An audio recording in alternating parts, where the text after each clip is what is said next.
कहाँ से आए हैं सर आप? मैं यूपी से आया हूँ। यूपी से इतनी दूर से आप इस प्रोटेस्ट में शामिल होने के लिए आए, उन बच्चों का साथ देने के लिए जो बच्चे आप आज इस दुनिया में नहीं हैं और जो बच्चे यहाँ पर हैं और जिनके पेरेंट्स यहाँ पर हैं। हाँ बिल्कुल, मैं उनका साथ देने के लिए आया हूँ। जो व्यक्ति अमेरिका में से चलकर उसके दिल में ये दर्द हुआ कि हमारे देश के होनहार नौजवान बच्चे जो नीट का एग्ज़ाम देने गए थे वो पेपर लीक हो गया और उन्होंने अपनी जीवन लीला समाप्त कर ली, उसका दर्द उनको हुआ, तो वो यहाँ पर बैठे। मैं उनका समर्थन करने और उन बच्चों को श्रद्धांजलि अर्पित करने आया हूँ। ईश्वर उनकी आत्मा को शांति दे और उनके घर वालों को सब्र दे। आपको लगता है कि क्या आप जिस तरह से इस प्रोटेस्ट को किसान संगठनों का साथ मिल रहा है, खाप पंचायतों का साथ मिल रहा है, क्या अब सरकार तक इनकी मांगे आसानी से पहुंच पाएंगी जो अभी तक नहीं पहुंच पा रही थी? मैडम, किसान तो पहले साथ था। ये देश की जो व्यवस्था है ये 70% किसान पर आधारित है और 85% में कहूँ, आप अगर कहीं से जो गेहूं का आटा खाती है ना, वो किसान के घर से चल के सीधा आता है। अगर किसान उस गेहूं को खेत में पैदा नहीं करेगा तो गोबर से पेट भरने वाला नहीं है। जिनको ये लगता है कि किसान से व्यवस्था नहीं चल रही, ये उसी किसान के बेटे हैं, कहीं ना कहीं इनका किसानी से रिलेटेड होंगे ये सब लोग। जो किसान है वो किसान एक बच्चा अपने घर रखता है जो खेत में फसल उगाने का काम करता है, उसी का एक बेटा कहीं कोई डॉक्टर होता है, कहीं इंजीनियर होता है, कोई किसी कल कारखाने में नौकरी करता है और एक देश की रक्षा करता है जिससे देश चलता है। मुझे आप एक पूंजीपति का बेटा बता दीजिए जो देश की सेना में अपनी सेवा दे रहा हो। ऐसे लोग देश को सेवा देते हैं। तो किसानों का तो पहले साथ था। ये हमेशा से देश के लोगों का काम रहा है कि अगर उनको लगा कि कोई भी सरकार इस तरह की सनक में सवार है, उसको लगता है कि अब हमारे खिलाफ कोई कुछ बोलने वाला नहीं है, हम जो चाहें वो कानून बना लें, कोई कुछ नहीं करेगा, तो ऐसे आंदोलन होते रहे हैं।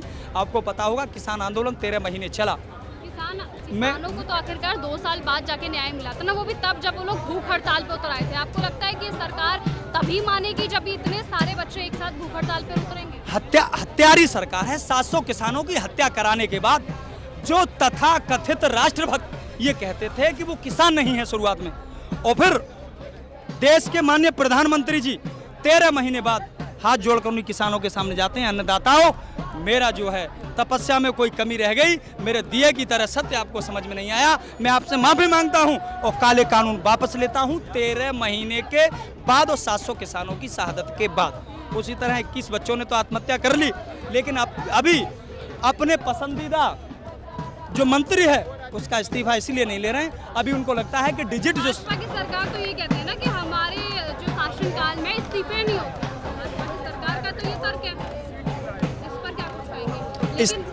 लेकिन अब मंत्रिमंडल के विस्तार की भी बात सामने आ रही है। ये गैर जिम्मेदारा बयान है। अगर आपने चोरी की है सत्ता में रहते हुए और जनता आपको चोर कह रही है और आप कहोगे कि हम मुंह पे ताला लगा देंगे, चोर नहीं कहने देंगे। 150 करोड़ देशवासी जानते हैं कि धर्मेंद्र प्रधान के नकारा सड़े हुए सिस्टम की वजह से पेपर लीक, और एक पेपर लीक नहीं हुआ धर्मेंद्र प्रधान के टाइम में। उत्तर प्रदेश पुलिस में देख लीजिए 60 लाख बच्चे पेपर देने जाते हैं, पेपर लीक हो गया। बीपीएससी बिहार लोक सेवा आयोग पेपर लीक हो गया, सीयूटी का पेपर लीक हो गया, नीट का पेपर लीक हो गया, कल महाराष्ट्र में टेट का पेपर लीक हो गया। तो लीक वाली सरकार चल रही है। ये अपने आप में अपनी शाबाशी करने के लिए कि कहीं ना कहीं अगर हमारा इस्तीफा हो जाता है तो एक मंत्रालय में भ्रष्टाचार नहीं है, कहीं और दूसरे मंत्री को पकड़ के जनता बेनकाब करने पर ना उतर आए। और जब हम जनता के सामने बेनकाब होते चले जाएंगे तो ये हमारी झूठ मूठ की और सूट बूट की, झूठ मूठ और सूट बूट जानते होंगे आप, सूट बहुत बदलते हैं, वो सरकार चल रही है। जनता उस पर सवाल करेगी और आने वाले चुनाव में कहीं ना कहीं हमें मुँह खानी पड़ेगी। लेकिन आखिरकार धर्मेंद्र प्रधान जी जो है इन सभी स्टूडेंट्स को, इन सभी पेरेंट्स को, आप जैसे लोगों को, हम जैसे लोगों को दहशतगर्द तक कह रहे हैं। वो होते कौन है? वो देशभक्ति का प्रमाण देने वाले होते कौन है देशवासियों को? 150 करोड़ लोग देशवासी इस देश के बेटे हैं और उस देश के जो प्रधानमंत्री जी कहते हैं कि ये 150 करोड़ मेरा परिवार है, हो सकता है उनको आज परिवार नहीं लग रहा हो क्योंकि उनके परिवार के एक सदस्य ने उनकी हत्या की है, लेकिन हमारे परिवार के 150 करोड़ लोग सदस्य हैं, आज उनकी इस परिवार की हत्या हुई है सरकार द्वारा, तो हम सवाल कर रहे हैं। लेकिन वही गद्दार लोग, वही देश के गद्दार लोग उनको दहशतगर्द कहते हैं जो अपने बच्चों के न्याय के लिए बैठे हुए हैं। इससे शर्मनाक बात क्या होगी? क्या आप इस सरकार को हत्यारी सरकार मानते हैं? बिल्कुल हत्यारी सरकार है। किसानों की हत्या इन्होंने कर दी, देश के छात्रों की हत्या इन्होंने कर दी। जो को आत्महत्या या भुखमरी का जब ये पेपर लीक आधार हो, उस देश का प्रधानमंत्री सीधा जिम्मेदार हो। अब ये व्यवस्था को ये टोकने की जरूरत है। आप व्यवस्था को टोकोगे नहीं तो इसी तरह चलती रहेगी। अच्छा, धर्मेंद्र प्रधान के इस्तीफे के अगर हो जाता है हालात, अगर धर्मेंद्र प्रधान जी का इस्तीफा हो जाता है तो क्या उसके बाद कोई और ऐसे भ्रष्ट नहीं आएगा, आपको लगता है ऐसा? धर्मेंद्र प्रधान का इस्तीफा हो जाता है, अगर आप मुझे बताइए एक चोर को सार्वजनिक रूप से कहीं सजा मिल जाए तो चोरी की घटनाओं पर कहीं ना कहीं रोक लगना शुरू हो जाएगी।